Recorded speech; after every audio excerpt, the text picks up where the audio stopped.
South Carolina Supreme Court, the state Supreme Court, blocking the state's abortion law. Just yesterday, state House lawmakers advancing a bill to make that 6-week abortion ban even stricter. In the new bill, exceptions to the law were banned, including rape, incest, and fetal abnormalities. That bill has not been voted on by House or state lawmakers.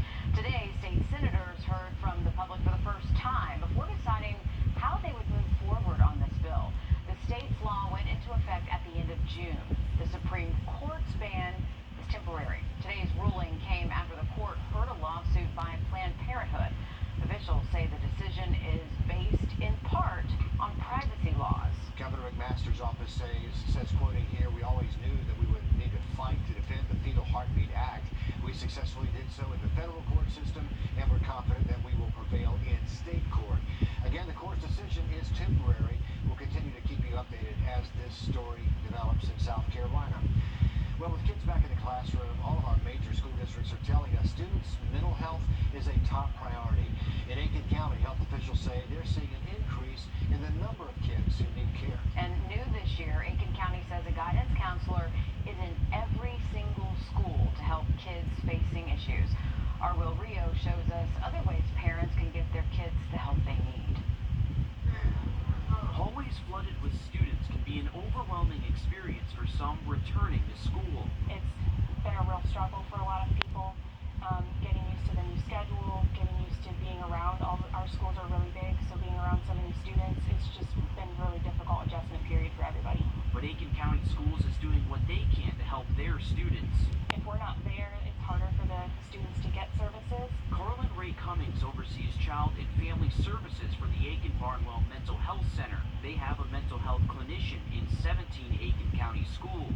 It's extremely important. Students can see a counselor who sends a referral to the clinician. Last year, we provided services to 37% more than we did the previous year, so they are increasing. We're seeing a lot more of anxiety and sadness. We're seeing a lot more of just emotional regulation struggles, so kids having anger outbursts and things like that just because they're really struggling and they don't really know what to do with that. And this is for any student. We're getting them early and we're correcting those behaviors, helping parents with coping skills and coping techniques, and hopefully we won't have those problems in middle and high school. They say it's disheartening to see these levels of anxiety and depression, but the numbers show people are reaching out for help. To provide hope to them that there is support out there and recovery is possible. In Aiken County, Wrdw on your side.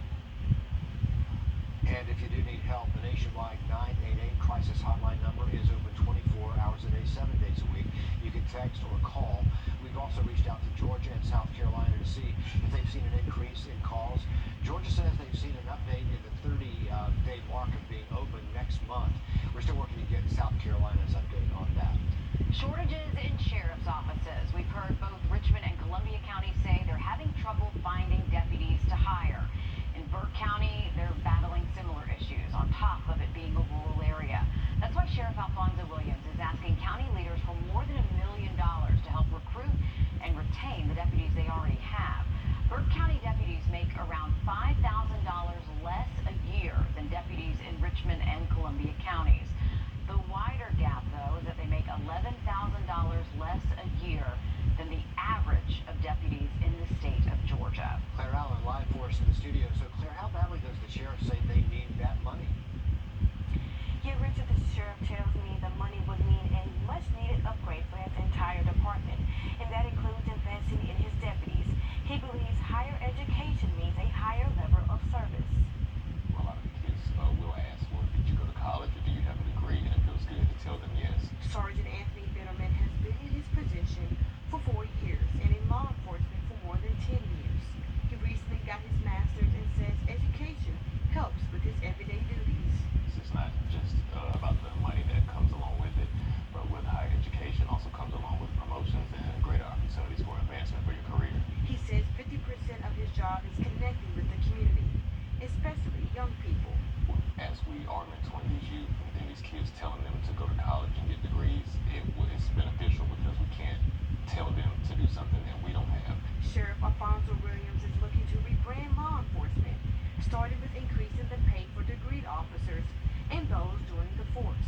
We've got to recruit a better educated workforce. If approved, an officer with an associate's degree would get an extra $1,000 a year. For a bachelor's, it would be $1,500, and for a master's, an extra $2,000. Recruit, hire, train, and retain the best qualified people that we can afford. Tells me he'll know more in the next 2 weeks if the county leaders approve his request, and of course I will keep you updated. All right, please do. Thanks for that update, Claire. A special day for Medical College of Georgia students for their pinning ceremony as they enter the 3+ program. That helps students finish their bachelor's degree in 3 years, and it saves them thousands of dollars in tuition fees. But maybe more importantly, it puts these future doctors and medical staff in our rural Georgia counties. Right now, Georgia is 39th in the nation for physician-to-patient ratios. Maria Sellers live in the newsroom to show us how this new program is changing that. Well, this is the second year of the program, and today 7 new medical students are pledging to work in rural and underserved areas of the state. It's all in an effort to make healthcare more accessible for all Georgians.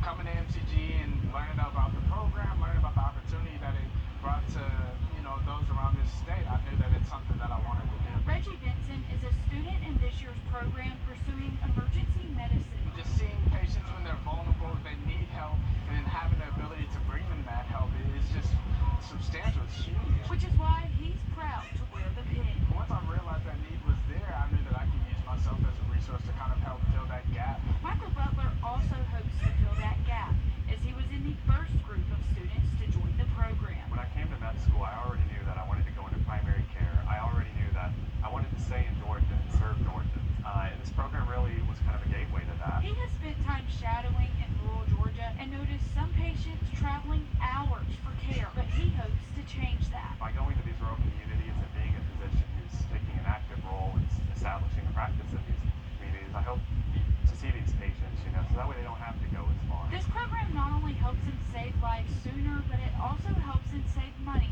Peach State Health Plan pledged more than $5 million to fund these future doctors. As a company that takes care of 1.4 million individuals across all 159 counties in the state of Georgia, we know the need of having high-quality physicians.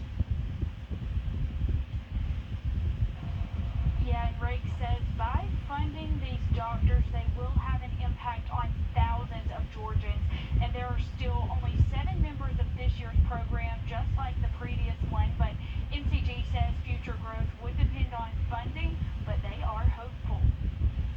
It's a great program, hopefully getting more doctors into rural areas. Thanks for that, Maria. Freshman students at USC Aiken back on campus today, getting the new school year started with convocation. The provost says staff showing up in their robes and gowns should be inspiration for students on what they can accomplish. Student leaders say this is the first step towards an important 4 years of their lives. My goal this year is to get students involved and connected to campus. I want everyone to feel connected to the school, and they're going to be here the next 4 years, so I hope they're very excited to start this journey. And we hope they have a great year. Okay, students, listen up. These are some important dates on your screen. The first day of class, tomorrow. The last day to register for classes, next Wednesday. Wednesday is also the last day to drop courses and get your money back without receiving a W on your transcript. And also enjoy it. Graduation gets here before you know it, guys. We're It's a great year. Okay, students, listen up. These are some important dates on your screen. The first day of class, tomorrow. The last day to register for classes, next Wednesday. Wednesday is also the last day to drop courses and get your money back without receiving a W on your transcript. And also enjoy it. Graduation gets here before you know it, guys. We're continuing to track monkeypox cases across Georgia. The latest data from the CDC showing we're just over 1,000 cases right now. But to give you context on just how fast we got here, just 2.5 months ago, the state had just 1 case. July 10th, we had more than 90 cases before doubling by the end of the month to more than 200 cases. Fast forward to just about a week ago, 600 cases. And in just the last week, the state reporting another 400 plus cases. Doctors tell us men having intimate relations with other men or multiple partners are at most high risk to catch monkeypox. Right now, the vaccine is only available to those high-risk patients. You can use this tool on the Department of Health website to schedule your appointment to get the vaccine. If you have HIV, even if it's undetectable, you can also get vaccinated. We have the link to schedule and get more information on eligibility on our website right now. A bug bite you never saw coming could be the reason red meat becomes a dangerous meal. Coming up, the most common tick in our area could give you a life-threatening allergy to steak, hamburgers, bacon, and even deer meat. Riley? Well, heading into tomorrow, we are going to bring in a flash flood risk area-wide across the CSRA. Have a look at that wet pattern holding steady just after the break. High storm chances. Riley, thanks a lot. A warning tonight about a life-threatening disease you can get from a tick bite, and it's probably not the one you have in mind. Not Lyme disease. This one's called alpha-gal, and you get it from the Lone Star tick, the most common tick in Georgia and South Carolina. When one bit a Grovetown man, he didn't think anything of it until months later. Donald Tolson woke up in the middle of the night having a severe allergic reaction. When it happened again a few days later, he says he was lucky to put two and two together. I kind of just remembered reading an article, I don't know, a year, maybe before, a couple months, I don't really recall, about a tick bite perhaps causing a meat allergy. And that's what he had. Alpha-gal makes you dangerously allergic to red meat and other mammal meat like pork. Coming up tomorrow on News 12 at 6 o'clock, he is paying it forward because without that news story, he might not have figured it out so quickly. I also sit down with his doctor, who sees multiple patients with this a week, by the way, and not all of them take it seriously.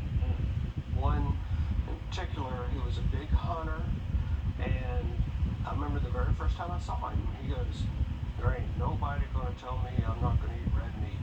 And he proceeded to continue to eat red meat until he ended up in an intensive care unit on a ventilator because of respiratory failure.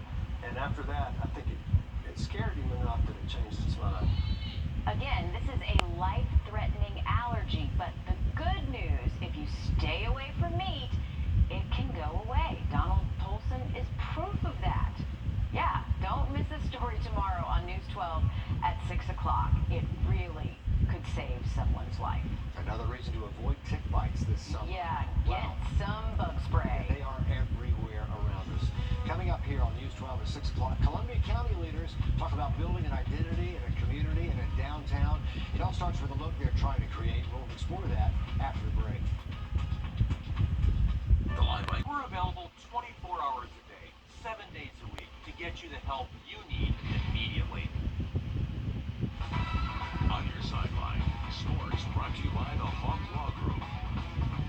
Good evening, everyone. The Braves have announced they've signed rookie outfielder Michael Harris II to an 8-year, $72 million contract extension. Through 71 games this season, the 21-year-old is hitting .287, has 12 homers, 39 RBIs, and 13 stolen bases. The Braves are currently the top team in the National League wildcard standings and are still alive in the chase for the NL East crown, and Harris is one of the reasons why.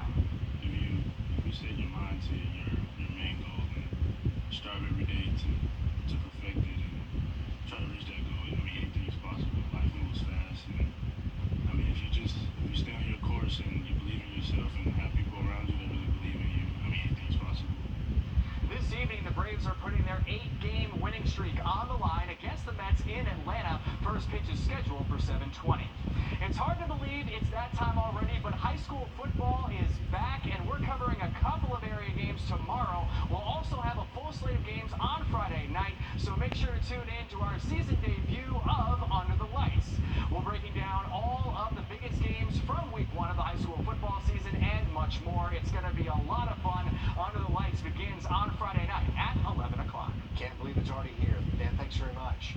Columbia County, we know it's one of Georgia's fastest growing counties, but most of that growth is really focused on neighborhoods. Well, now county leaders say they're trying to expand the whole community. Our Nick Veland shows us how that starts with building a look and a thriving downtown area. Now you can see with the building behind me, the bricks, the unique signage, and style. That's exactly how the whole area of downtown Evans is going to look like. And that was no accident. They were able to local area. And we just sort of hired an architect that would understand those concepts that the city had, and we went from there. John Bojeskel, an investor for the Evans Society Center in downtown Evans, says the county being involved has actually helped out with the overall goal of buildings that look alike. We were actually established a pretty good team, between government and small business, and I thought it actually went very well.